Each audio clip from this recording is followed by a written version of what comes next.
세계가 이 올림픽 때문에 아주 불석하고, 그리고 우리나라 같은 경우는 대부분의 게임이 저녁부터 새벽녘까지 이루어지기 때문에 다들 밤잠을 설치면서 이 경기를 지켜보고 있습니다.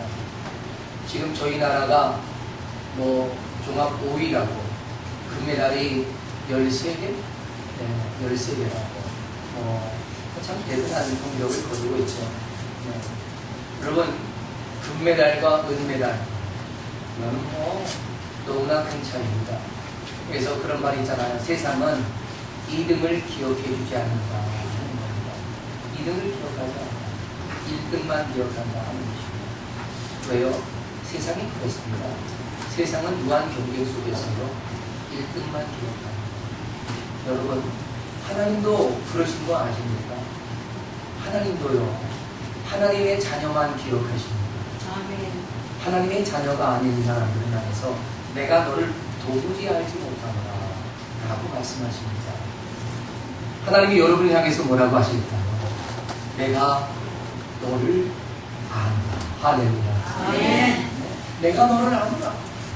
내가 너를 안다. 우리 안고 일어섬을 아실 뿐 아니라 우리의 삶의 모든 필요도 아시고, 내 심령의 상함도 아시고, 상처도 아시고, 아픔도 아시고, 내가 하나님을 얼마나 사랑하고 내 마음에 얼마나 깊이 경외하고 있는지도 아시고, 여러분의 인생에 고달팠던 삶도 아시고 다 아시는 줄로 믿습니다. 그러나 세상에 금빛 가지고 찬란하게 살아왔다 할지라도 하나님의 자녀가 아니면 주님은 전혀 그들을 기억도 못하시고 내가 도무지 유일을 알지 못한다 했습니다. 사랑하는 여러분, 하나님은 하나님의 자녀만 기억하는 겁니다. 자, 요즘 올림픽 게임을 우리가 보면서요, 이 금메달을 따는 그런 광경들을 기대하고 봅니다. 그런데 여러분, 올림픽에서 금메달을 차지하는 것은요 정말 쉽지 않다는 것을 우리가 이번 기회로 볼 수가 있었습니다. 정말 어렵더라고요. 네. 금메달 딸 것 같은데도 변수가 많더라고요. 네. 우리 박지환 선수가 400m에서 금메달을 딸 줄 알았는데 변수가 생겼잖아요. 그래서 은메달에 그쳤지만 그 은메달도 얼마나 값진 것이었는가 생각합니다. 만일 여러분 이런 생각 한번 해보셨습니까? 어떤 사람이 올림픽 위원장에게 이런 질문을 했다고 생각해보자고요. 위원장님, 제가 어떻게 해야 금메달을 딸 수 있을까요? 이렇게 물었다고 생각해봐요.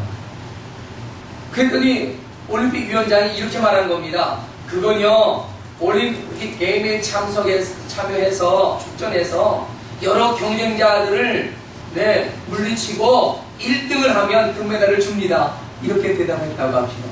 그걸 누가 몰라요? 근데 그렇게 대답을 했어요. 네? 여러분, 저는 그 말이 충분한 대답일 수도 있지만 그렇지 않을 수도 있다라고 생각합니다. 왜냐하면 그것은 결과론적으로 말했기 때문에.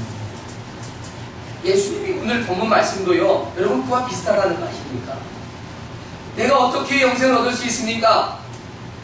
너는 성경에 뭐라고 기록되었고 그걸 어떻게 읽었느냐? 네, 성경이 말씀하시기를 내 마음을 다하고, 다 같이 한번 읽어볼까요? 자, 오늘 읽었던 말씀 27절 시작. 대답하여 이르되 내 마음을 다하며 목숨을 다하며 힘을 다하며 뜻을 다하여 주 너희 하나님을 사랑하고 또한 내 이웃을 내 자신같이 사랑하라 하였나이다. 그래요. 그랬더니 예수님께서 맞다, 옳다. 네가 성경에 기록된 것을 잘 아는구나. 네가 그러면 그것을 행하면 살겠다라고 했습니다. 이 말은요, 영생을 어떻게 해야 얻을 수 있습니까? 내가 무엇을 해야 얻을 수 있습니까? 라고 하는 그런 질문에 주님의 답이에요. 그래서 오늘 제가 앞서서 말씀드린 것처럼 어떻게 해야 금메달을 땁니까? 라는 질문에 1등하면 땁니다 라는 말과 다르지 않아요. 여러분, 사실 올림픽에서 금메달을 따르면요, 피나는 노력이 필요합니다. 그리고 한 국가에서 펼쳐지는 국가대표 선발전에서 1등 먹어야 돼요. 그래야 겨우 올림픽에 출전할 수 있는 그런 자격을 부여받습니다. 여러분 아세요? 우리나라 양궁 같은 경우는요, 올림픽보다 더 힘든 것이 국내에서 국가대표 선발전이라고 합니다. 국가대표 선발전에서는요, 펜을 쌓아야 그래야 올라갈 수 있어요. 10, 9 쌓아도 떨어진답니다. 그러니 얼마나 이 굉장한 겁니까? 이 굉장한 경쟁력을 거쳐서 국가대표로 선발되는 거예요. 여러분, 국가대표로 선발되어야만 올림픽에 출전할 수 있는 기회가 주어집니다. 그럼 올림픽에 출전했다고 다 금메달이냐? 아닌 거잖아요. 우리가 올림픽에 출전하면 금메달을 꿈꾸지만 그것이 그들의 희망이고 꿈이고 목표이지만 성경에서 말씀하시는 것처럼 상 얻을 자는 한 사람입니다. 할렐루야. 아멘. 네. 그러니까 여러분, 올림픽 위원장이 올림픽에서 1등하면 금메달 줍니다 라는 그 말은 이미 국가대표로 선발을 받아서 출전권을 가진 사람들에게만 주어지는 내용입니다. 다시 말해서 내가 어떻게 영생을 얻겠습니까? 영생 얻는 길이 뭡니까? 라고 하는 그 질문에 대한 예수님의 답변은 이미 하나님의 자녀로 되어서 구원의 길에 들어선 이들에게 영생의 길을 가르쳐 주는 겁니다. 이미 그렇다면 그들은 영생의 길에 올라 있는 거예요. 서울에서 부산까지 가는 그 KTX 그 레일 위에 달려가는 KTX를 타고 있다는 말입니다. 자, 그렇다면 우리가 좀 더 오늘 본문 말씀에서 예수님께서 하시고자 하시는 그런 말씀, 그 의도를 우리가 좀 더 깨달아갈 수 있기를 바랍니다. 여러분, 우리가 지난주에는 율법교사의 두 가지 질문 중에 뒤에 것부터 살폈어요. 누가 우리의 이웃입니까? 했단 말입니다. 지난주에도 여러분 드렸던 말씀 기억하십니까? 그 말씀을 통해서 예수님은 누가 우리의 참된 이웃이라는 것이었습니까? 예수님 자신이 우리의 참된 이웃이다. 내가 너희를 구원하고 내가 너희를 살리고 내가 너희를 돕는다 라고 하는 것이었습니다. 이와 같이 너희도 그와 같은 이웃이 되라 라고 하는 것이 예수님의 말씀이었습니다.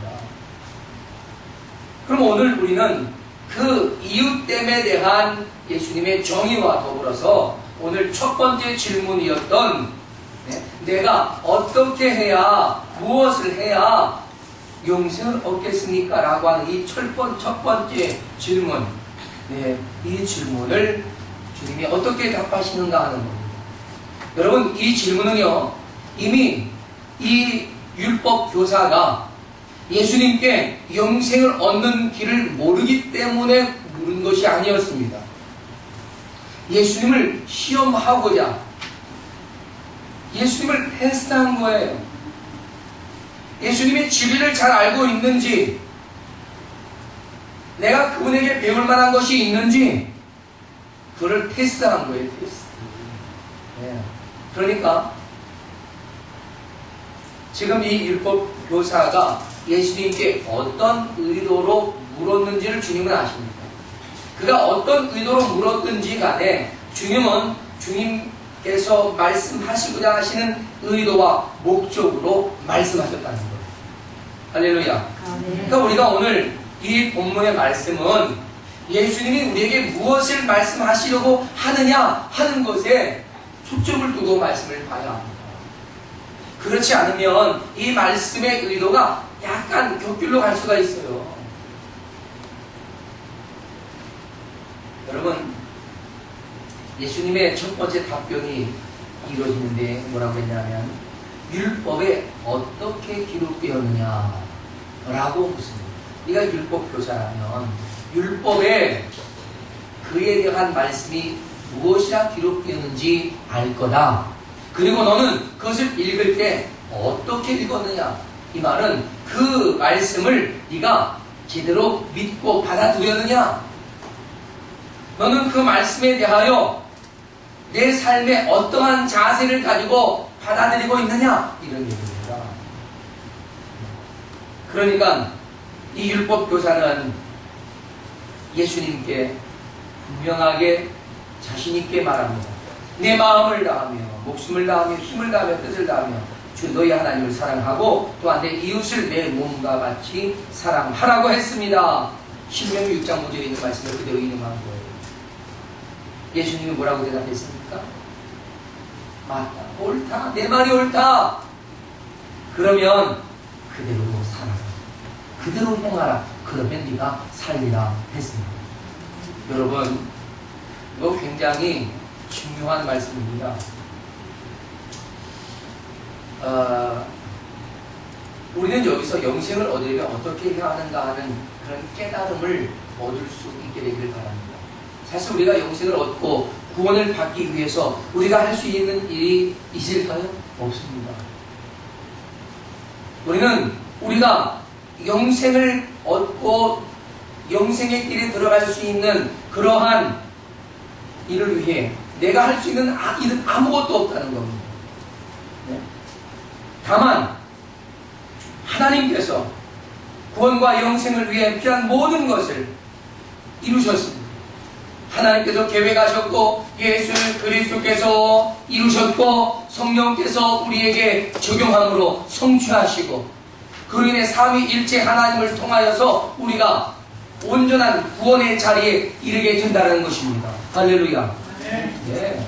그러니까 우리는 다만 우리의 인격적으로 내가 예수 그리스도를 나의 구주로 영접하고 하나님이 나를 구원하시기 위해 예수를 이 땅에 보내셔서 이 십자가에 그분을 내어주셔서 예수님이 흘리신 그 피로 우리의 모든 죄와 허물이 다 용서를 받고 죄와 사망에서 건짐을 받게 되었다라고 하는 것입니다. 그런데 그 믿음을 우리 성령께서 우리에게 오셔서 우리의 마음을 일으켜서 예수 그리스도를 믿게 하셨다. 할렐루야. 아멘. 믿게 하신 거예요. 우리는 인격적으로 예수 그리스도를 나의 구주로 영접하고 하나님의 온전하신 뜻을 받아들임으로 인해서 이 구원의 길에 이르고 영생의 길에 이른다. 여러분, 영생의 길이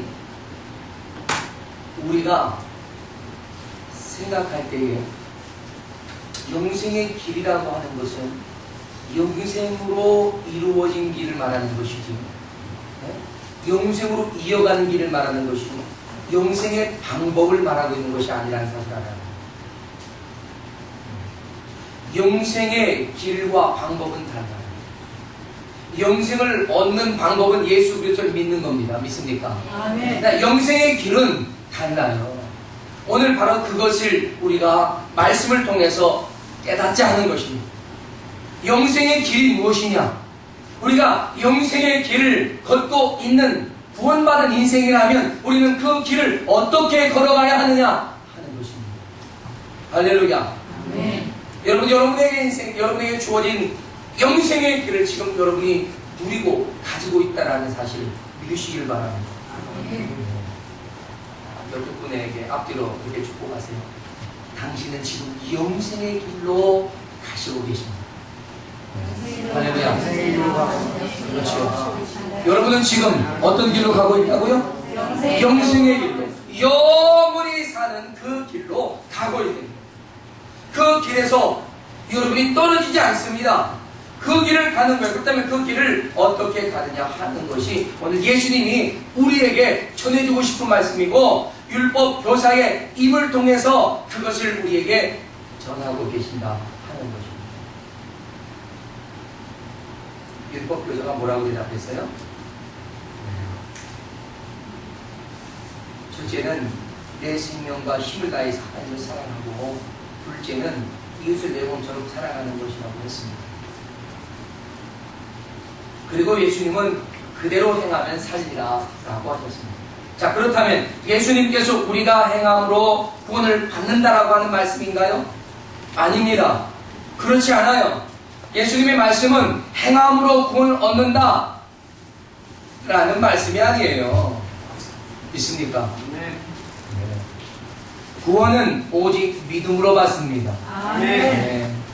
예수님의 답변은 이 율법 교사의 의도를 간파하고 아셨습니다만, 구원이 하나님의 은혜로 얻어지는 것이지 너희의 수고와 너희의 노력과 너희의 어떤 공로로 인해서 이루어지는 것이 아니다 라고 하는 일침을 가는 거예요. 지금 율법교사는 자신의 구원을 위해서, 영생을 위해서 내가 무엇을 함으로 내가 이룰 수 있을 것이라고 생각을 하지만 그렇지 않다는 거죠. 나의 영생의 길은 내가 하는 것이 아니라 누가? 하나님이 예수 그리스도께서 성령으로 우리에게 역사하심으로 우리가 얻는다 하는 것입니다. 오직 믿음으로. 할렐루야. 아멘. 따라서 구원은 하나님의 은혜로 얻는다는 그런 말씀을 간접적으로 주님께서 표현하고 계신 것이었습니다. 여러분, 율법이 말하는 것은 하나님의 백성들에게 하나님의 백성들로서 마땅히 살아가야 할 계명을 의미하는 것입니다. 율법은요, 하나님의 자녀들을 위해 주어진 것이지 이방인들을 위해 주어진 것이 아니었습니다. 믿습니까? 그러나 복음은 모든 믿는 자에게 주어진 것입니다. 할렐루야. 아멘. 달라요. 율법은 누구를 위해 주어졌다? 하나님의 자녀. 그러면 복음은 모든 믿는 자. 그러니까 누구든지 믿기만 하면 그 복음은 누구의 것이 된다? 나의 것이 된다. 이거. 할렐루야. 따라서 영생의 길은 이미 하나님의 은혜 안에서 시작되었다라고 하는 것입니다. 그 영생의 길을 걸어가는 하나님의 자녀인 우리는 마땅한 도리로 응답해야 된다는 것이죠. 그러니 예수님께서 행위로 구원을 얻는다고 말씀한 것이 아니라 구원받은 하나님의 백성이 어떻게 살아가야 할 것인가 하는 것을 말씀하고 계신다 하는 얘기예요. 마치 올림픽 금메달을 따기 위해 국가대표로 선발되는 것이 우선인 것처럼 우리가 하나님의 자녀로 선택받고 구원의 길에 들어서는 것이 영생의 길의 우선순위다, 이런 얘기입니다. 아시겠습니까? 아멘. 구원받지 못하면 영생이 없는 겁니다. 영생하는 자에게 구원이 주어진 것이 아니라 구원받은 자에게 영생이 주어졌다, 이런 얘기예요. 아멘. 할렐루야. 아멘. 네. 그러니 저와 여러분이 예수 그리스도를 믿고 구원을 받았다면 이제 우리는 영생의 길로 들어서는 겁니다. 좁은 문으로 들어가라. 그 좁은 문은 어떻게? 예수 그리스도를 믿음으로 들어갑니다. 근데 그 좁은 길로 행하는 것은 그 믿음을 가지고 살아가는 것이에요. 우리의 영생의 길은 오직 하나님께 있습니다. 할렐루야. 아멘. 오직 하나님께 있어요. 하나님은 그 길을 예수 그리스도라고 말씀하셨습니다. 주님께서도 내가 곧 길이요 진리요 생명이다. 할렐루야. 아멘. 나로 말미암지 않고는 하나님 아버지께로 올 자가 아무도 없다. 하나님을 사랑하고 이웃을 사랑하는 것이 바로 그 영생의 길을 걷는 성도들의 삶이다 라는 것입니다. 여러분, 예수님은요 율법의 완성이시라고 했습니다. 그래서 율법을 완성시키신 분이 예수님이신 거예요. 예수님 안에 있는 우리는 예수 그리스도를 믿음으로 우리는 내가 할 수 없는 율법의 완전한 순종을 우리는 예수 그리스도를 믿음으로 다 이루는 거예요. 할렐루야. 자, 우리가 우리의 육신의 삶으로는 율법을 이룰 수 있다 없다? 없습니다. 그러나 영적으로는 율법을 완전히 이룰 수 있다 없다? 있습니다. 그것이 곧 예수 그리스도를 믿음으로. 할렐루야. 아멘. 예수 그리스도를 믿음으로 우리는 율법을 다 행하는 거예요. 아멘. 그래서 하나님이 흠이 없다 여기시는 거예요. 너에겐 죄가 없다, 의롭다, 하나님의 자녀다, 거룩하다. 할렐루야. 아멘. 이렇게 여겨주시는 거예요. 그러니 영생의 길에 우리가 설 수 있다 하는 것이죠. 사랑하는 여러분,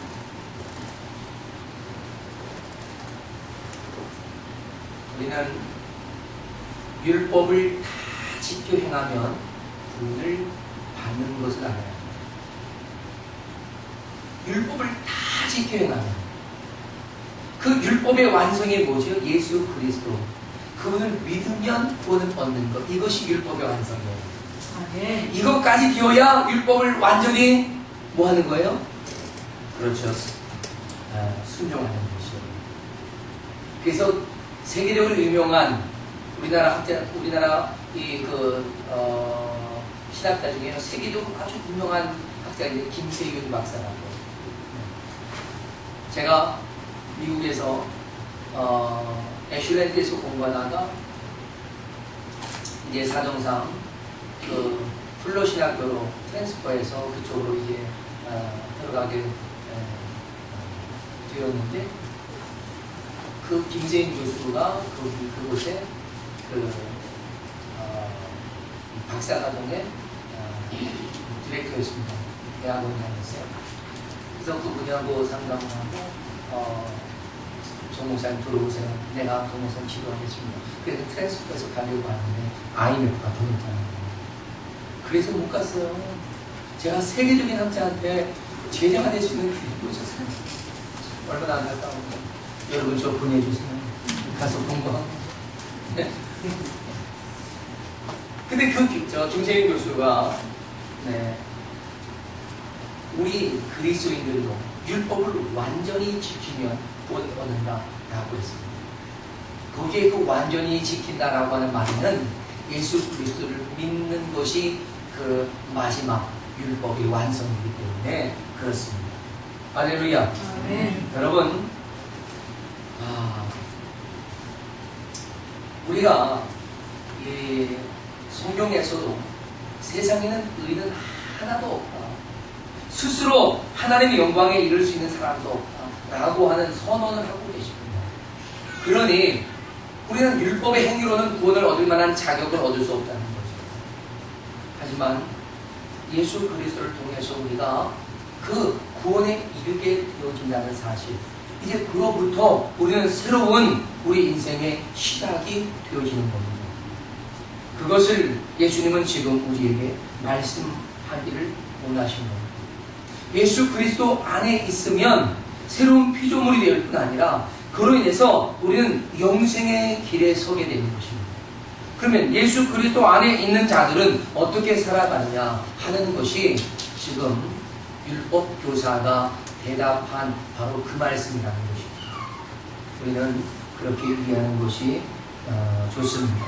자, 그래서 우리는 하나님의 은혜 안에서 영생의 길로 행하는 그런 이제 인생이 되었기 때문에 우리가 아무 값 없이 아무런 공로 없이 죄와 사복의 문제를 해결하고 세상의 어느 누구도 완전하게 순종할 수 없는 율법을 완성한 것처럼 하나님 앞에 인정받고 칭의를 얻는 데에 여러분 하나님의 크신 은혜와 사랑이 필요했었단 말입니다.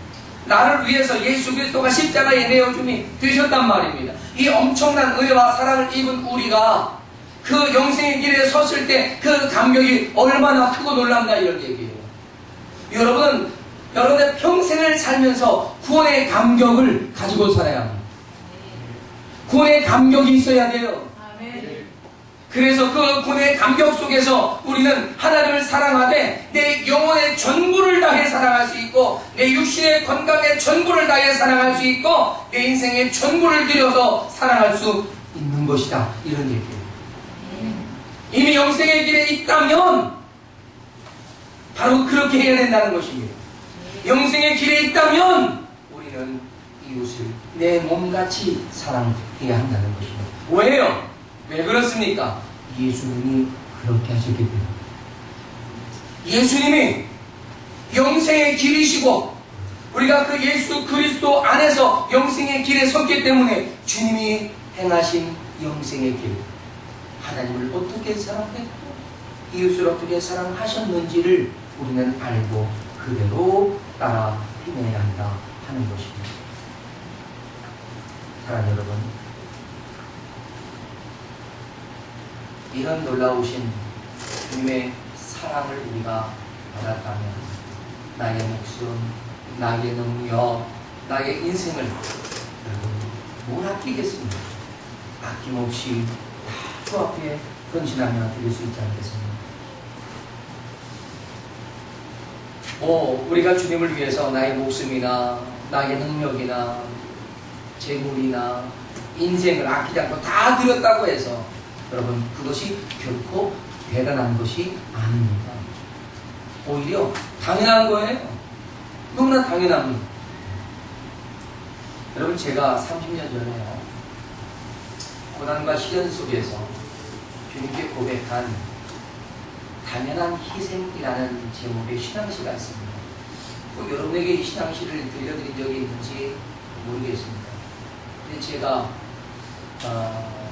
어릴 때죠, 20대 초반 그때에 우리 집에서 내가 예수님 믿고 하나님 앞에 결단하고 내가 우상을 숨기지 않겠다고 하는 작정을 한 후에 추석이 되었는데, 추석에 제사를 드리는 자리에서 제사 지내지 않고 방언으로 기도하고 있었습니다. 기도하고 있었더니 이게 난리가 난 거죠. 그래서 그날 밤 집에 와서 형님에게 물씬 두들겨 맞고 도반 죽게 되어서 형님을 피해서 집을 나왔습니다. 집을 나왔어요. 그리고 약 40여일 동안 교회에서 철야하며 또 금식이죠. 금식 겸 금식하며 이렇게 지냈습니다. 그런데 저희 집에서는 이제 저희 어머니가 난리가 난 거죠. 둘째 아들 잡는다고. 그래서 어머니가 먼저 이럴 바에는 아들 잡는 것보다 우리 예수 믿는 게 낫겠다. 그래가지고 어머니가 아버님을 설득했습니다. 그래서 아버지가 그래 그러자 아들 잡는 것보다 예수 믿는 게 낫지. 그리고 이제 형을 이제 설득하면 형이 설득이 안 되는 거예요. 우리가 성당 갑시다. 성당은 제사도 지낸다는데 그래가지고 성당 가기로 막 하는 거예요. 그래도 성당 간다고 주용이가 따라가겠냐. 우리 아들 살리자. 귀향에 믿는 거 확실하게 믿자. 그래가지고 약 40일 만에 저희 집안이 다 예수 믿기로 하고 저에게 통보를 했어요.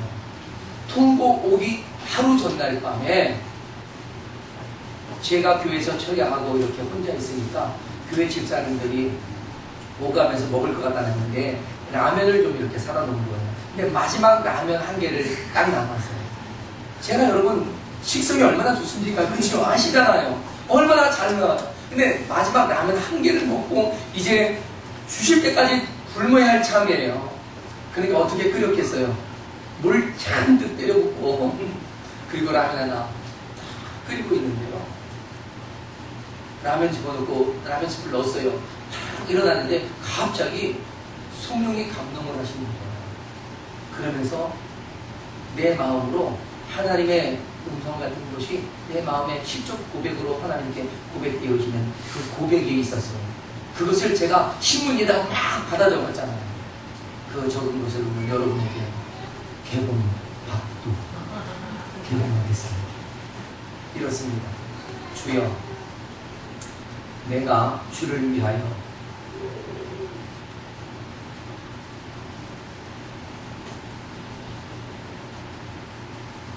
나의 조소를 중하게 두면 분의 교훈, 헐벗으면 당연하고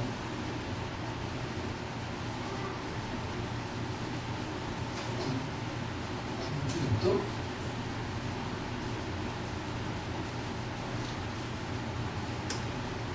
당연하나이다.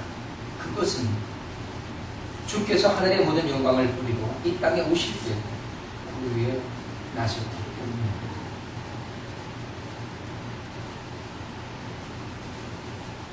주여, 내가 주를 위하여 고난받는 것은 분의 교훈이며 핍박받는 것은 당연하고 슬피 우는 것도 당연하나이다. 그것은 만왕의 왕, 만민의 여호와 주님께서 가시관을 쓰시고 연약한 어깨에 십자가를 지셨기 때문입니다. 주여,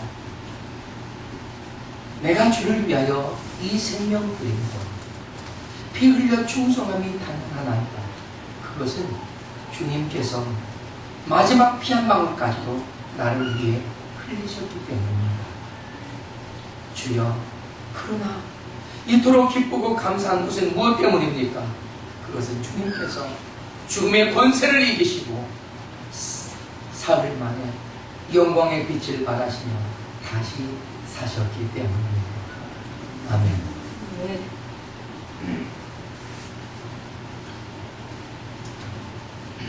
여러분, 이 감사의 시를 주님께 올려드리고 또한 주님께서 나에게 위로 주신 바로 그 다음 날 아침에 저희 큰 누이로부터 전화가 왔던 겁니다. 주님아, 이제 집에 와도 돼. 우리 다 예수 믿기로 했다. 그리고 목사님 모셔서 뭐 개종 예배 있다며 개종 예배 드리기로 했어 하는 거. 그래서 저희 목사님께 전화드리더니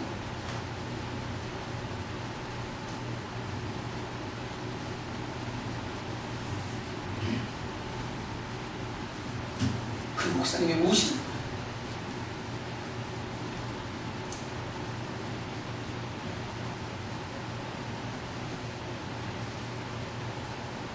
그 목사님이 울어요.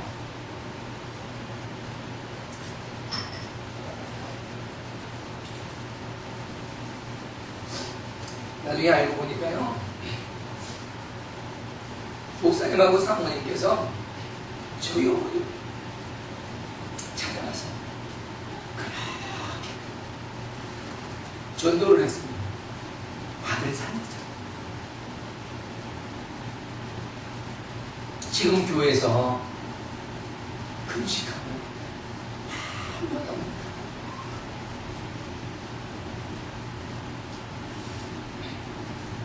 감사한 건요, 제가 교회에서 이 추석 이후에 날씨가 많이 추워지잖아요. 그 40여일 동안 교회에서 초대하면서 워낙 울었더니 교회 성도들이 새벽기도 올 때마다 함께 울어주는 거예요. 그래서 40여일 동안 교회가 새벽기도마다 울음바다가 됐었습니다. 그러니 그 교회 성도들이 저를 어떻게 잊겠어요? 그 목사님이 어떻게 저를 잊겠어요? 자, 여러분, 제가 이 고백을 드리는 것은 저의 그 지난날의 고난, 핍박, 반란, 굶주림, 너무나 당연한 거예요. 너무나 당연한 거예요. 사실 여러분, 그 신앙생활 하다 보면 우리가 말씀대로 살아가려고 애쓰다 보면 얼마나 많은 어려움을 당합니까? 그런데요, 그게 불평스러운 게 아니에요. 너무 우리가 주님께 말로 다 할 수 없는 은혜를 입었습니다. 할렐루야. 아멘. 그러니 우리는 어떤 상황 속에서도 주님께 감사하고 어떤 고난과 시련도 당연하게 받아들일 수 있는 것 아니겠느냐 하는 것입니다. 그것마저도 우리에겐 분에 겨워하지 않느냐 하는 얘기죠. 여러분의 삶이 하나님 앞에 분에 겨웠다고 고백할 수 있는 삶 되시기를 축원합니다. 또한 이웃을 내 몸같이 사랑하시는 이 말씀도 주님께서 그대로 순종하며 이루셨습니다. 예수님은 우리의 참된 이웃이 되셨고 그 이웃을 죄와 사망에서 구원해 내신 것입니다. 그것도 자신을 희생시켜가면서 말이죠. 친구를 위하여 목숨을 버리는 자가 가장 아름다운 큰 사랑을 하고 있다라고 주님 말씀하셨던 것처럼 예수님이 바로 그렇게 하셨습니다. 이처럼 우리가 예수 그리스도를 통해서 영생의 길에 들어갔단 말입니다. 그러니 그 감격이 얼마나 크냐. 주님을 위해 나의 전부를 내어드리는 것 마땅하게 여길 수 있는 그런 삶이 아니겠느냐 하는 것입니다. 사랑하는 여러분, 오늘 본문에서 말씀하고 계셨던 이 말씀, 나의 목숨을 다하는 것, 나의 마음을 다하는 것, 나의 힘을 다하는 것, 나의 정성을 다하는 모든 것, 이것은 이미 영생의 길을 가고 있는 저와 여러분에게 반드시 갖춰야 할 도리요 그리스도인의 삶의 진정한 내용이요 열매라고 하는 것입니다. 아멘. 그 인생의 본질, 그것이 바로 세상에서 빛과 소금으로 살아가는 것인 줄로 믿습니다. 아멘. 사랑하는 여러분, 저와 여러분은 이미 예수 그리스도 안에서 영생의 길로 들어섰단 말입니다. 그렇다면 이제 우리는 그 길로 행하는 자가 되자는 거지요. 이것이 하나님을 사랑하고 이웃을 사랑하는 것임을 다시 한번 기억하면서 내 목숨을 다하고 내 힘과 수고와 정성을 다해서 사랑하고 섬겨가자 하는 것입니다. 이것이 영생의 길로 행하는 성도의 온전한 삶이라는 것입니다. 할렐루야. 할렐루야. 이제 우리가 이 길로 행하는 성도로서 거룩하고 구별된 그런 삶으로 살아가기 위해 함께 결단하시길 바랍니다. 다 같이 하나씩 일어나시겠습니다. 그리고 다시 한번 우리가 믿음의 결단을 하면서 나의 나됨이 하나님의 은혜를 고백하면서 주를 위해 살고자 하는 마음, 주를 위해 죽고자 하는 그런 마음을 가지고 살아갈 수 있도록 우리의 마음과 삶을 지도해 달라고 우리 함께 기도하시고 주를 위해 아낌없이 내어줄 수 있는 우리의 신앙생활이 우리의 인생이 될 수 있도록 함께 기도하며 나아가겠습니다. 다 같이 이 시간 하나님 앞에 하나님의 우리의 삶에 하나님의 놀라우신 능력을 덧대서